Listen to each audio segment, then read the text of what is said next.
Jesus Nazareno, sinasamba ka namin, pinipintuho ka namin, aral mo ang aming buhay at kaligtasan. Nuestro Padre Jesus Nazareno, iligtas mo kami sa kamatayan. Ang krus mong pinamatayan ay sagisag ng aming kaligtasan. Nuestro Padre Jesus Nazareno, dinarangal ka namin. Nuestro Padre Jesus Nazareno, inulwalhati ka namin. Nuestro Padre Jesus Nazareno, inarangal ka namin. Nuestro Padre Jesus Nazareno, inulwalhati ka namin.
Tayo natitipon sa ngalan ng Ama at ng Anak at ng Espiritu Santo.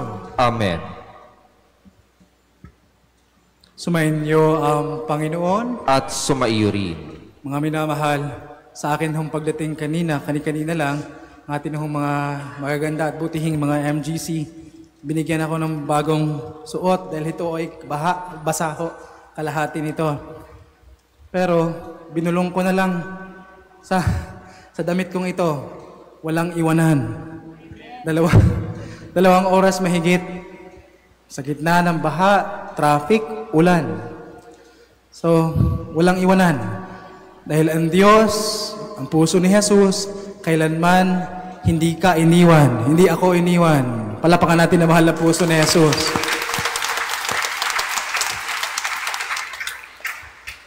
Pinagdiriwang natin ngayon ang dakilang kapistahan ng kabanal-banalang katawan at dugo ng Panginoon. Tunay na naroroon si Kristo sa Eucharistia, ang sakramento ng bago at walang hanggang tipan at buhay na tanda ng pagliligtas niya sa atin. Hindi man natin lubos maunawaan ang dakilang hiwagang ito, patuloy tayong sumasampalataya sapagkat ang Panginoon mismo ang nagsabi, ang tinapay na ito ang aking katawan na ihahandog para sa inyo. At ang kalis na ito ay kalis ng aking dugo na ibubuhos para sa inyo at para sa lahat. Tunay na mapapalad tayong mga tumatanggap sa Kanya. Mga minamahal, aminin natin ngayon ang ating mga kasalanan upang tayo maging marapat gumanap sa banal na pagdiriwang. Lahat tayo. Inaamin ko Sa makapangyarihang Diyos at sa inyo mga kapatid, na lubha akong nagkasala sa isip, sa salita at sa gawa, at sa aking pagkukulang. Kaya isinasam ko sa mahal na Birheng Maria, sa lahat ng mga anghel at mga banal, at sa inyo mga kapatid, na ako'y ipanalangin sa Panginoong ating Diyos. Tawaan tayo ng makapangyarihan Diyos at patawarin tayo sa ating mga kasalanan. Patnubayan tayo sa buhay na walang hanggan. Amen. Panginoon, kaawaan mo kami. Panginoon, kaawaan mo kami. Kristo, kaawaan mo kami. Kristo, kaawaan mo kami. Panginoon, kaawaan mo kami. Panginoon, kaawaan mo kami. Papuri sa Diyos sa kaitaasan.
Manalangin tayo. Diyos na totoo at tao namang totoo, Panginoon naming Hesu Kristo, ang huling hapunan ay nilagak mo para kami magkasalo-salo sa alaala ng iyong pagpapakasakit ukol sa mga tao. Ipagkaloob mo ang aming kahilingang ang iyong katawan at dugo ay aming idangal sa pagdiriwang upang ang dulot mong kaligtasan ay lubos naming mapakinabangan kasama ng Espiritu Santo magpasawalang hanggan.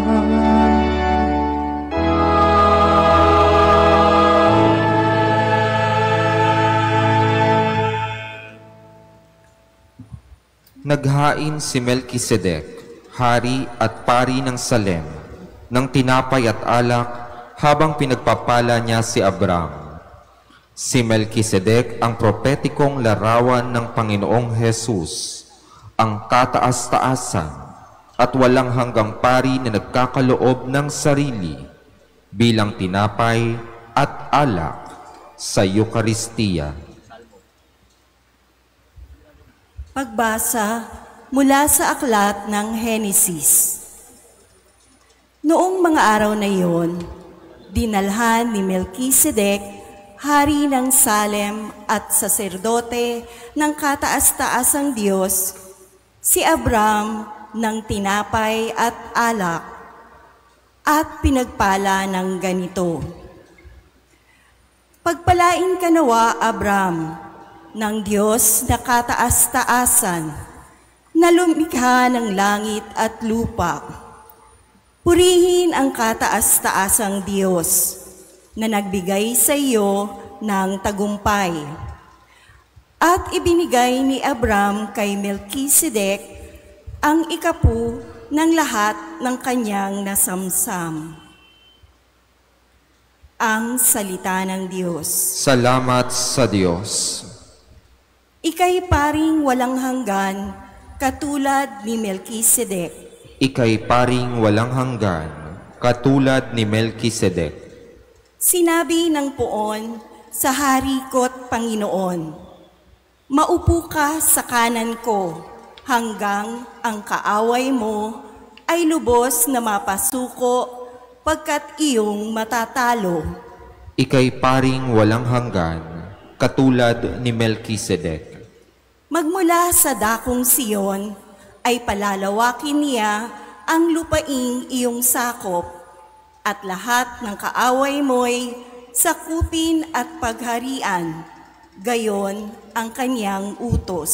Ika'y paring walang hanggan, katulad ni Melkisedek.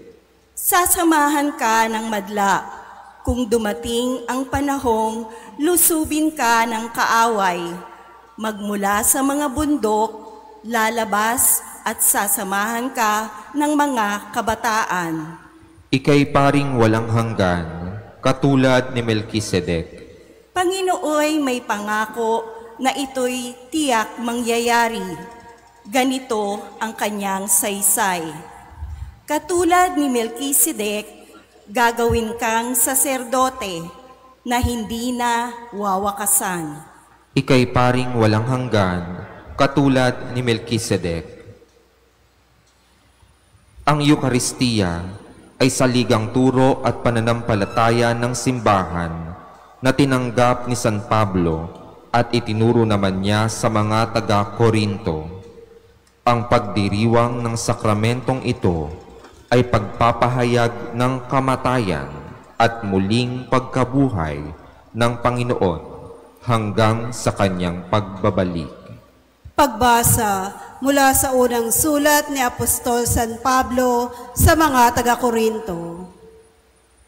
Mga kapatid, ito ang aral na tinanggap ko sa Panginoon at ibinibigay ko naman sa inyo. Ang Panginoong Hesus, noong gabing siya'y ipagkanulo, ay dumampot ng tinapay, nagpasalamat at pinaghati-hati ito at sinabi, ito ang aking katawan na inihahandog para sa inyo. Gawin ninyo ito sa pag-alala sa akin. Gayon din naman, matapos maghapunan, ay hinawakan niya ang kalis at sinabi, "Ang kalis na ito ang bagong tipan na pinagtitibay ng aking dugo. Tuwing iinumin ninyo ito, gawin ninyo sa pag-alala sa akin. Sapagkat tuwing kakain kayo ng tinapay na ito at iinom sa kalis na ito, ay ipinahahayag ninyo ang kamatayan ng Panginoon hanggang sa muling pagparito niya." Ang salita ng Diyos. Salamat sa Diyos. Magsitayo po ang lahat. Pagkain mula sa langit, ngayoy hain sa daigdig, handog na kaibig-ibig, kailan may di masasaid. Paghahai inilahad ng ialay si Isaac, ang korderong nagliligtas, ang mana ng nagsilikas. Pastol naming mapagmahal, kami iyong kaawaan, gawing dapat makinabang sa pagkaing iyong alay, hanggang langit ay makamtan. Magagawa mo ang lahat upang tanan ay maligtas. Akayin mo sa iyong hapag, lahat kaming iyong alagad, sa buhay mong walang wakas.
Sumainyo ang Panginoon.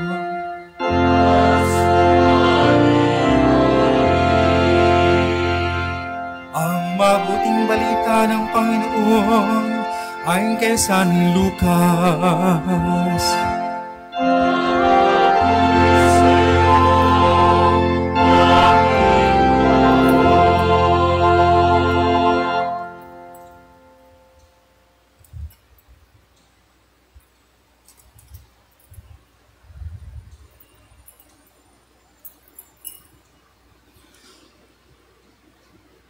Noong panahong yun, nagsalita si Jesus sa mga tao tungkol sa pag-ahari ng Diyos at pinagaling niya ang mga may karamdaman. Nang dumidilim na'y nilapitan siya ng 12 at sinabi sa kanya, "Paalisin na po ninyo ang mga tao nang makaparoon sila sa mga nayon, sa kabukiran, sa paligid, upang humanap ng makakain at matutuluyan. Nasa isang ilang na lugar po tayo." Ngunit sinabi niya, "Kayo ang magbibigay sa kanila ng makakain." Sumagot sila, "Wala po tayo kundi 5 tinapay at 2 isda lamang, kaya kailangang bumili kami ng pagkain para sa mga taong ito." May 5,000 lalaki ang naroon.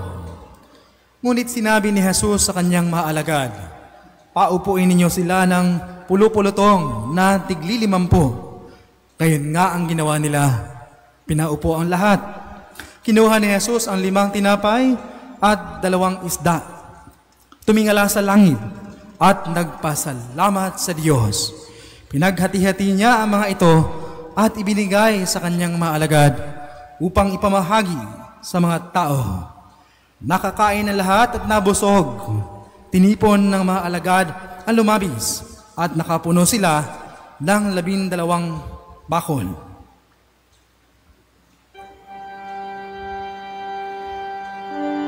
Ang mabuting balita ng Panginoon.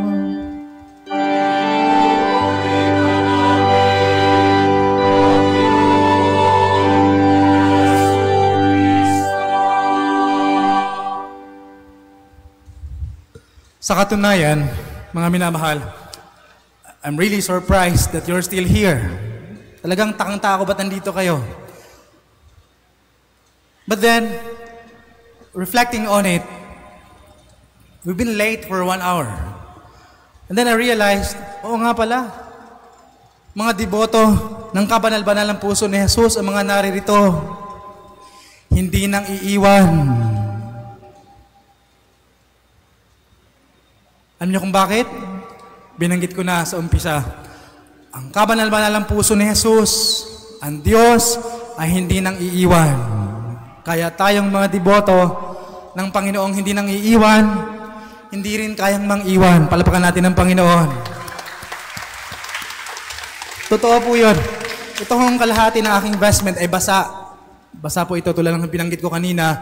More than 2 hours.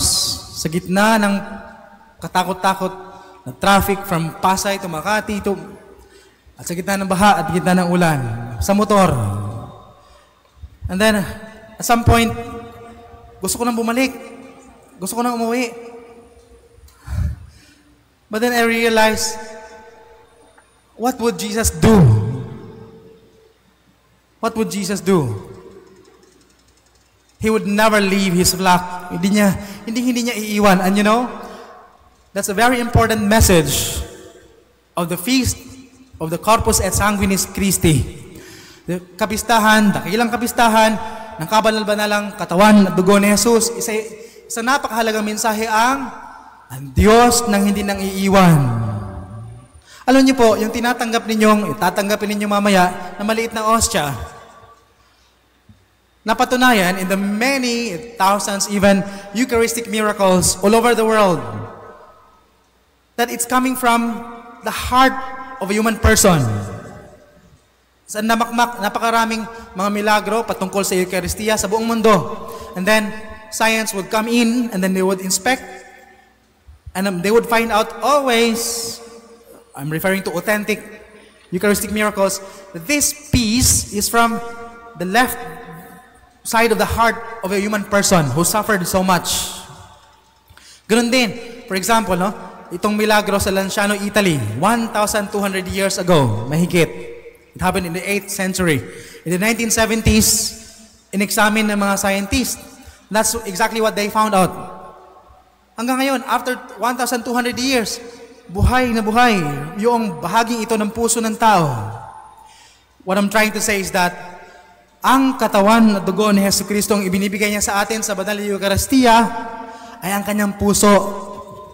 Ang kanyang puso. Siya nang hindi nang iiwan. Yes, He ascended into heaven. Umakyat sa langit ang Panginoon.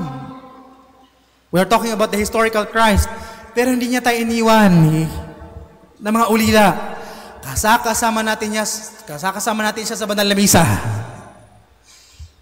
That's why I understand now, ngayon ko naunawaan, bakit hindi kayo nang iwan? Siguro medyo inis na kayo, galit na. And I understand if you would leave. Pero dahil kayo ay mga deboto na nanalig, sumasamba sa banal na puso ni Jesus, lalo na sa Eucharistia, hindi nyo kayang mang-iwan. At yun din ang gagawin ninyo sa lahat ng minamahal ninyo. Dahil ang Diyos hindi kayang mang-iwan. Reflecting on this marvelous feast, I only had one person. This is my last point. I only had one person in mind na hindi mawaglit-waglit. Many of you know her. Patay na siya. She died at the age of 87 years old. Si Dr. Valentino. Dito lang, kapitbahay lang natin. She was a devotee of the Mass. Unang-una. And of course, of the Sacred Heart of Jesus. Ito ay binahagi niya during pandemic. Dahil hindi makalabas, she requested for priests sa bahay niya upang magdala ng katawan ng Panginoon. And then she told me, alam mo, Father, ito ang lakas ko. Ang Panginoon ang lakas ko. Alam mo ba, nung ako'y mid-20s, nag-aaral pa lamang siya ng medisina, na-opera siya. Nagka-cancer kasi siya, inoperahan siya. And this was in the 1950s. And medical technology was so low at the time, still very low. Wala pang gamot para sa cancer. Wala pang mga chemo and all, no? Wala pa. na-opera siya sa cancer, and then sabi ng doktor sa kanya, ihanda mo na ang buhay mo. No? Estudyante pa lang siya at this time sa med school. Ihanda mo na ang buhay mo dahil you will most likely die in 5 to 6 years time. You will die. So you prepare your life. Pero sabi niya, Father, hindi ko pinaniwalaan yung doktor. Sabi ko, Doktor, ba't di mo pinaniwalaan yung doktor? Sabi niya, Father, ako ay nagsisimba araw-araw. Since at the age of 4. Since 4 years old. Sabi ko, ba't naman at the age of 4? Ang bata-bata naman. So, Father, yung aking nanay, nagsisimba, daily mass goer, dito rin sa St. Joseph. Nagsisimba siya araw-araw.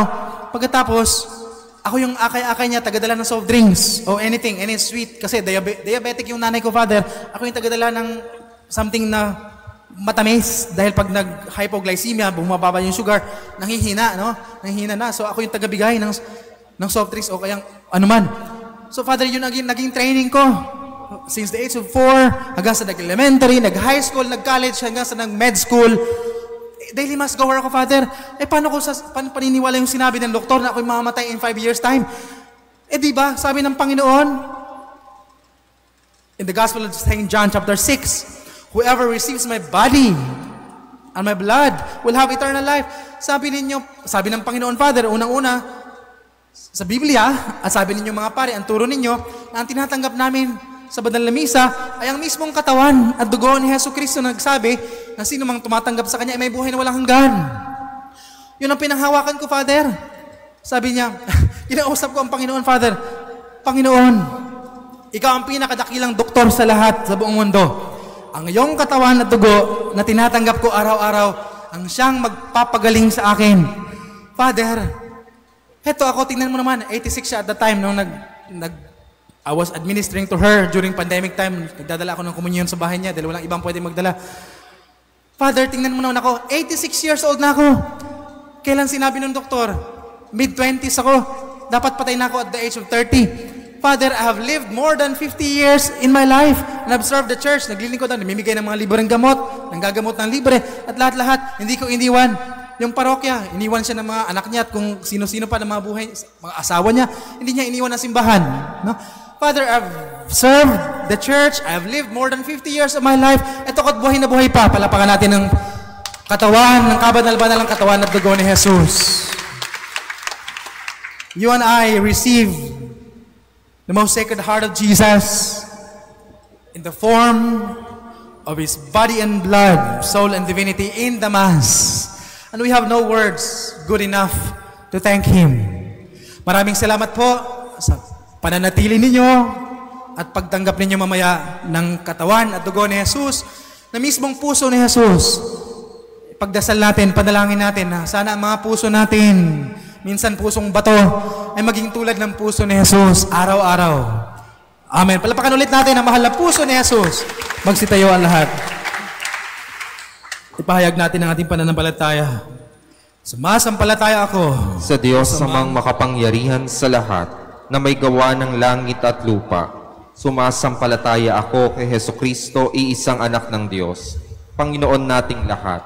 Nagkatawang tao siya lalang ng Espiritu Santo, ipinanganak ni Santa Mariang Birhen, pinagpakasakit ni Poncio Pilato, ipinako sa krus na matay nilibing, nanaog sa kinaroroonan ng mga yumao, nang may ikatlong araw na buhay na maguli, umakyat sa langit, naluluklok sa kanan ng Diyos samang makapangyarihan sa lahat. Doon magmumula ang paririto at huhukom sa nangabubuhay at nangamatay na tao. Sumasampalataya naman ako sa Diyos Espiritu Santo, sa banal na simbahan katolika, sa kasamahan ng mga banal, sa kapatawaran ng mga kasalanan, sa pagkabuhay na muli ng nangamatay na tao, at sa buhay na walang hanggan. Amen. Sa pamamagitan ng katawan at dugo ng iyong anak, O Ama, muli mong itinatag ang ugnayan mo sa amin at iniligtas mo kami sa kasalanan sa kapangyarihan ng Espiritu. Kaya ngayon kami dumadalangin, Diyos ng buhay, panatilihin mo kami. Diyos ng buhay, panatilihin mo kami.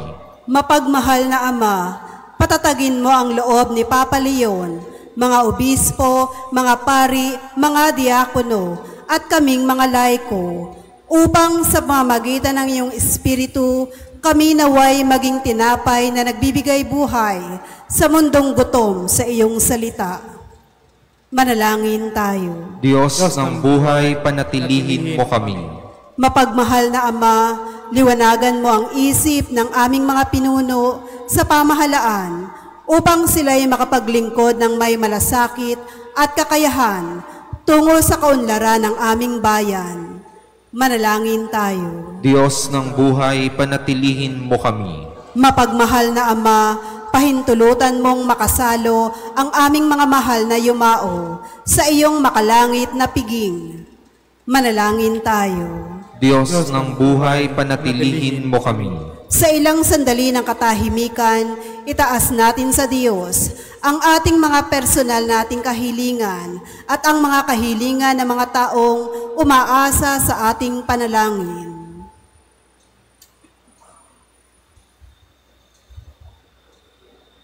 Manalangin tayo. Diyos ng buhay, panatilihin mo kami. Ama, mapunan nawa ng katawan at dugo ng iyong anak ang bawat pangangailangan ng aming katawan at kaluluwa upang kami rin maging pagkaing nagbibigay buhay sa aming kapwa sa pamamagitan ni Kristo kasama ng Espiritu Santo magpasawalang hanggang. Amen.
Magsitayo po ang lahat.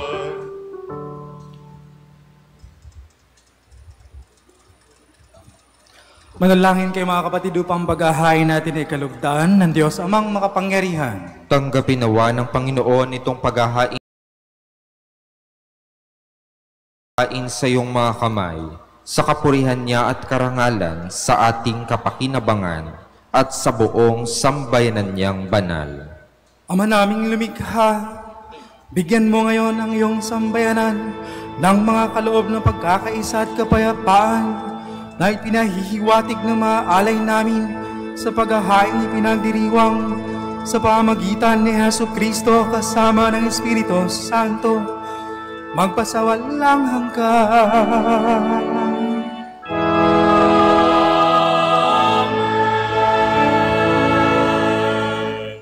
Sumayin niyo ang Panginoon. At sumaiyo rin. Itaas sa Diyos ang inyong puso at diwa. Tinaas na namin sa Panginoon. Pasalamatan natin ang Panginoong ating Diyos. Marapat na siya ay pasalamatan. Ama naming makapangyarihan, tunay ngang marapat na ikaw ay aming pasalamatan sa pamagitan ni Jesucristo na aming Panginoon. Siya ang talagang dakila at lagi mong ikinalulugod ng paring naghahain para sa sansinukob nitong pag-aalay na tangi mong ibinukod. Ang pagdiriwang sa huling hapunay, paghahain niya para sa tanan, upang alalahanin namit pagsaluhan. Ang laman niya'y inihain upang ang lahat ay buhayin. Ang dugo niya'y dumanak ng lahat ay mapatawad. Kaya kaisa na mga anghel na nagsisiawit ng papuri sa iyo nang walang humpay sa kalangitan, kami nagbubunyi sa iyong kadakilaan.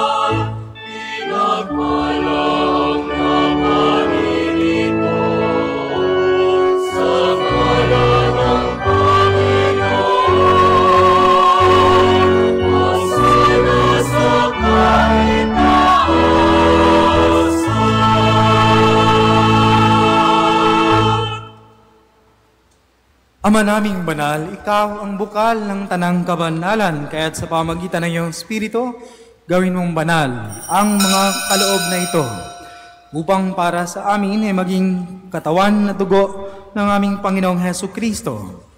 Bago niya pinagtiisang kusang loob na maging handog, hinawakan niya ang tinapay, pinasalamatan kaniya, pinaghati-hati niya yon, iniabot sa kanyang mga alagad at sinabi, "Tanggapin ninyong lahat ito at kanin. Ito ang aking katawan na ihahandog para sa inyo."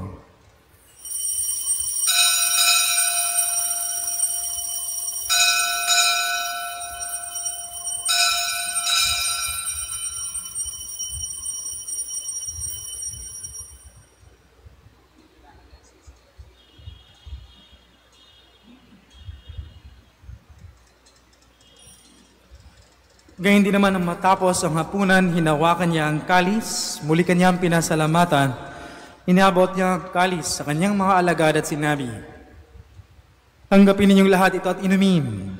Ito ang kalis ng aking dugo, ng bago at walang hanggan tipan. Ang aking dugo na ibubuhos para sa inyo at para sa lahat, sa ikapagpapatawad ng mga kasalanan. Gawin ninyo ito sa pag-ala-ala sa akin."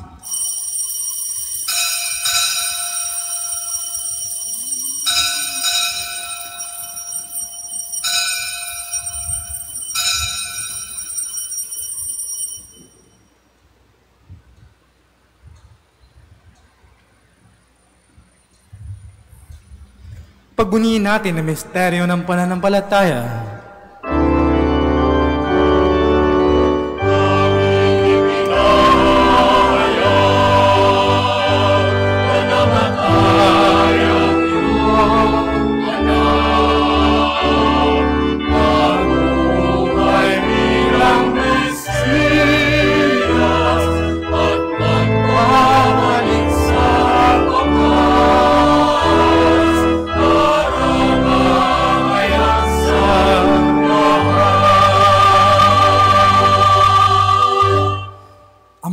ginagawa namin ngayon ang pag-aalala sa pagkamatay at muling pagkabuhay ng iyong anak. Kaya't iniaalay namin sa iyo ang tinapay na nagbibigay buhay at ang kalis na nagkakaloob ng kaligtasan.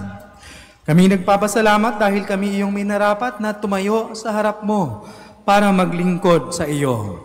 Isinasamo namin kaming magsasalo-salo sa katawan at dugo ni Kristo ay mabuklod sa pagkakaisa sa pamamagitan ng Espiritu Santo. Ama, lingapin mo ang iyong simbahang laganap sa buong daigdig. Puspusin mo kami sa pag-ibig kay isa ni Leon na aming Papa, ni Jose na aming Obispo at ng Tanang Kaparian. Alalahanin mo rin na mga kapatid naming nahimlay na may pag-asang sila'y muling mabubuhay, gayon din na lahat ng mga pumanaw. Kaawaan mo sila at patuloyin sa iyong kaliwanagan. Kaawaan mo at pagindapatin kaming lahat na makasalo sa iyong buhay na walang bakas. Kaisa na mahal na Birheng Maria na Ina ng Diyos, kaisa ni San Jose, kaisa ng mga apostol at ng lahat ng mga banal na namuhay dito sa daigdig ng kalugod-lugod sa iyo. May pagdiwang nawa namin ang pagpupuri sa ikararangal mo sa pamamagitan ng iyong anak na aming Panginoong Hesu Kristo.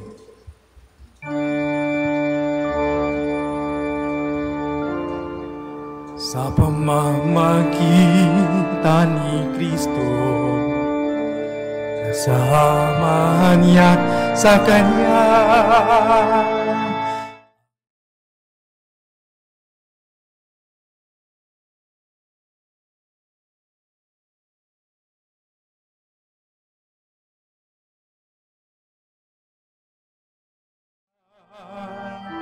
Kasama ng Espiritu Santo, magpasawalang hanggan.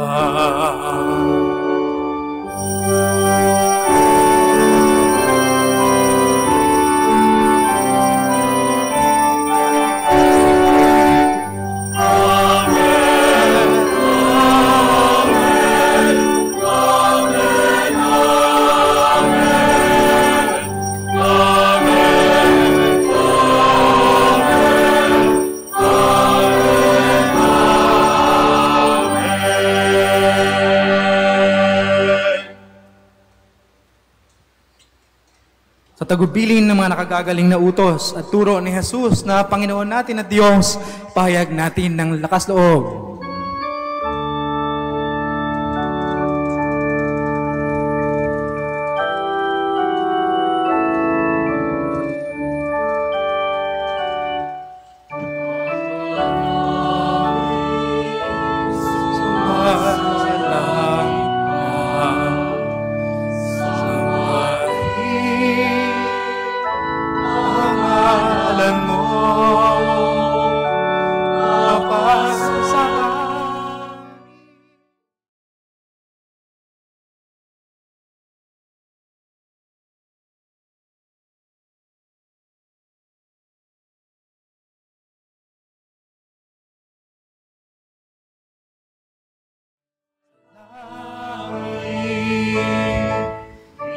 Bigyan mo kami ngayon ng aming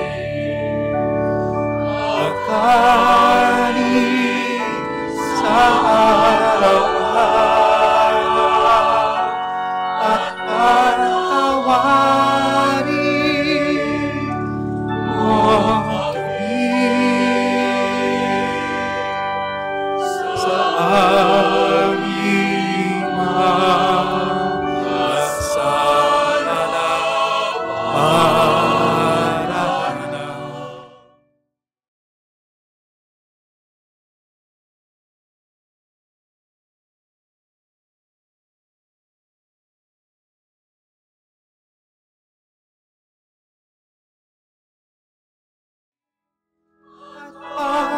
aming ipahintulot sa tukso at iyakyaan mo ang ibig sa lahat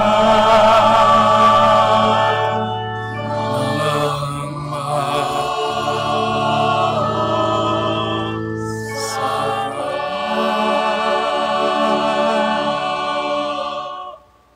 Hinihiling namin kami yadya sa lahat ng masama, pagkalooban ng kapayapaan araw-araw, iligtas sa kasalanan at ilayo sa lahat ng kapahamakan.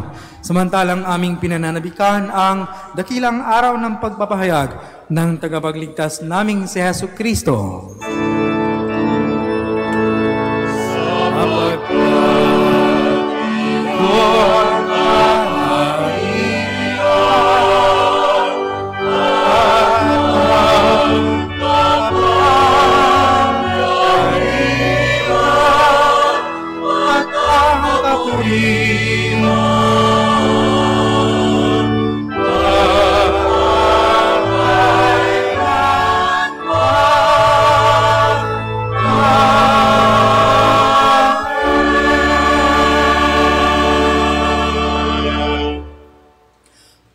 Panginoong Hesu Kristo, sinabi mo sa iyong mga apostol, kapayapaan ang iniiwan ko sa inyo. Ang aking kapayapaan ang ibinibigay ko sa inyo. Tunghayan mo ang aming pananampalataya at huwag ang aming pagkakasala. Pagkalooban mo kami ng kapayapaan at pagkakaisa ayon sa iyong kalooban, kasama ng Espiritu Santo magpasawalang hanggan. Amen. Ang kapayapaan ng Panginoon ay laging sumainyo. At sumaiyo rin. Mabigayan kayo ng kapayapaan sa isa't isa. Peace be with you.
Ito ang kordero ng Diyos. Ito ang nag-aalis ng mga kasalanan ng sanlibutan. Mapalad ang mga inaanyayahan sa kaniyang piging. Panginoon, hindi ako karapat-dapat na magpatuloy sa iyo, ngunit sa isang salita mo lamang ay gagaling na ako.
Manalangin tayo.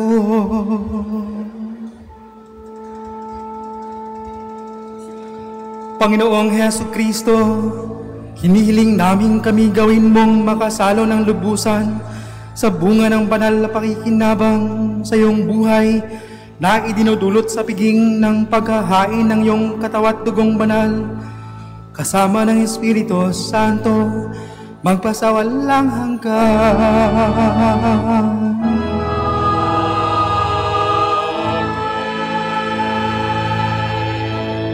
Magsiupo po sumandali ang lahat para sa ilang pabatid. Pagkatapos po ng ating banal na misa, ay itutuloy po natin ang prosesyon ng banal na sakramento sa labas ng ating parokya. Inaanyayahan po ang bawat isa na makiisa.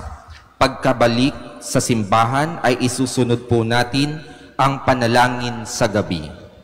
At sa punto pong ito, sa ngalan po ng Sambayanang Mananampalataya ng St. Joseph Parish Gagalangin at ng aming kura paroko na si Reverendo Padre Douglas D. Badong, ay taos-puso po kaming nagpapasalamat sa namuno sa misa nating ito na kahit malakas ang ulan, tayo ay kanyang hindi iniwan. Pasalamatan po natin at palakpakan si Reverendo Padre Cloyd Anthony G. Elnar.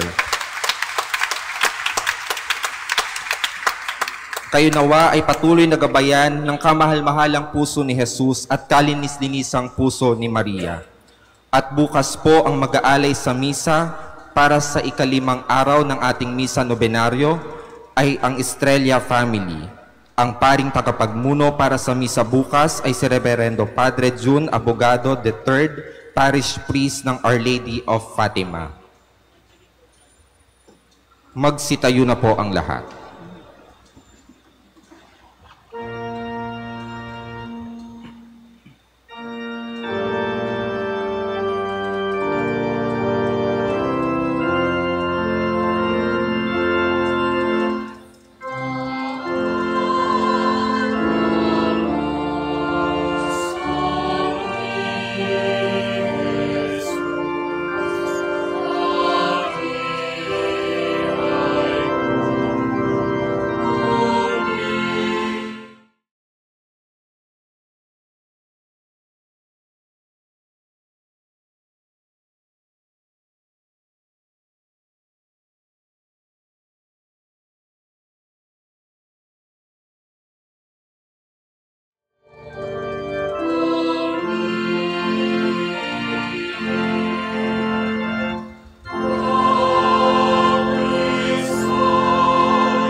Magsiluhod na po ang lahat.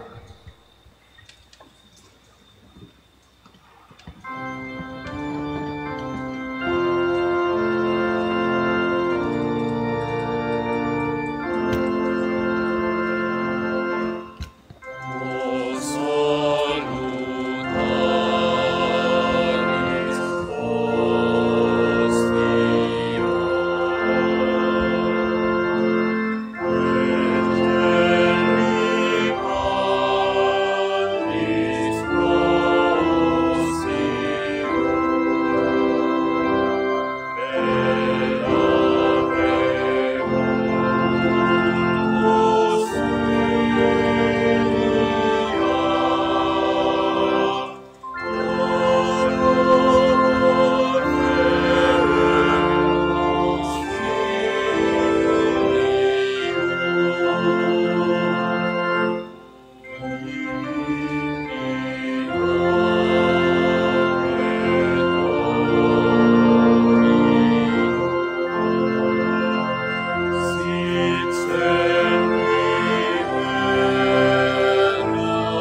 isang bansa.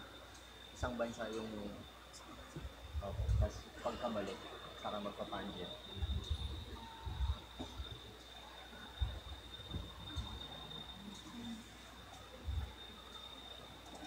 Isang bansa po. Isang bansa.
Nuestro Padre Jesús Nazareno, sinasamba ka namin, pinipintuho ka namin.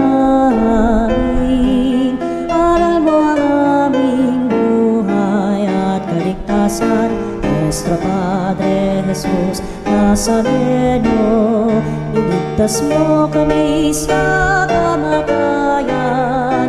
Ang krus mong pinamatayan ay sagisag ng aming kaligtasan.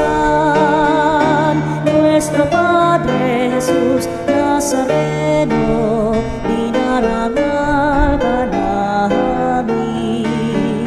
Nuestro Padre Jesus Nazareno, inulwalhati ka namin.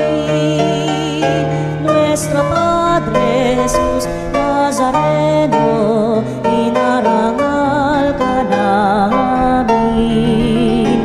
Nuestro Padre Jesus Nazareno, inulwalhati ka namin.